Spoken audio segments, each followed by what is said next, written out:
মধ্যে আপনাদের কতটুকু কি পেলেন? না, এরকম তো কোনো আমরা পাইনি। ওনার বিরুদ্ধে যে পত্র পত্রিকায় যে উঠেছে যে 21 লাখ টাকা নিয়েছে, এটা কোনো আমরা সত্যতা পাইনি।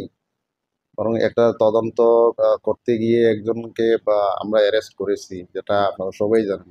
গণ্যমারাতে যে একটা ঘটনাকে কেন্দ্র করে গাড়ি অ্যাক্সিডেন্ট হয়েছিল, সেখানে লোক মারা যায় গাড়ি চাপা দিয়ে। সেই ঘটনা নিয়ে কেস রেজিস্টার হয়।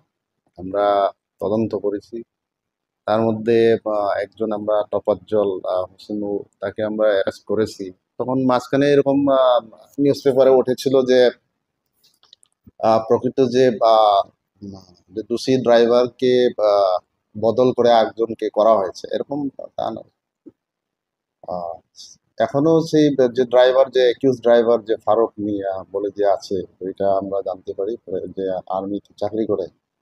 তো এখনো একটা আসামি হিসেবে আছে। আমরা এখন যোগাযোগ করছি আমরা কিভাবে তাকে আনানো যায়। আর তফাজ্জল হোসেন তো আগে থেকেই এপি হিসেবে আছে, আমরা তাকে আমরা ধরেছি কারণ তার থেকে কেন্দ্র করে ঘটনাটা হয়েছিল। না আপাতত না, এরকম নেই। সেরকম সেদিন একটা সন্ধ্যাবেলায় খবর বেরিয়েছিল যে আসামি বেল পেয়ে গেছে, কিন্তু বেল তো দেওয়া হয়নি। তো আসামি তো জেসিতে আছে। হয়তো অন্য কোনো উদ্দেশ্য প্রণীত থাকতে পারে তার উপরে, কিন্তু হয়তো কোনো একটা যারা এই কেসের সম্পর্কে যারা কিছু জড়িত আছে, তারা হয়তো এটা করাচ্ছে, আমার মনে হয় এরকম। তো তাহলে কি স্যার? এখনো মানে সঞ্জীব সেনের বিরুদ্ধে তো এরকম কোনো কিছু আমরা পাইনি। স্যার এখনো পর্যন্ত মামলাটা কতটুকু পর্যন্ত এগিয়েছে? আর চলছে, এখন চলছে। আর আমরা আরো এখানে যারা ইনভলভ, যারা আছে, ওইটাকে আমরা এখন ধরার জন্য আমরা চেষ্টা করছি।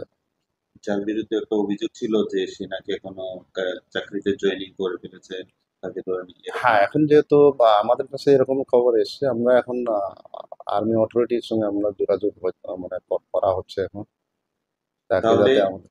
তাহলে যে 21 লক্ষর যে গল্পটা সম্পূর্ণটা একটা ভিত্তিহীন, মানে পুলিশ প্রশাসন। এটা ভিত্তিহীন, এটা কোনো আমরা সত্যতা পাইনি। এটা জাস্ট একটা তার ইমেজ নষ্ট করার জন্য, মানে আমি মনে করবো এটা ইমেজ নষ্ট করার জন্য করেছে। এখনো অবধি তো আমরা এরকম কোনো সত্যতা আমরা পাই।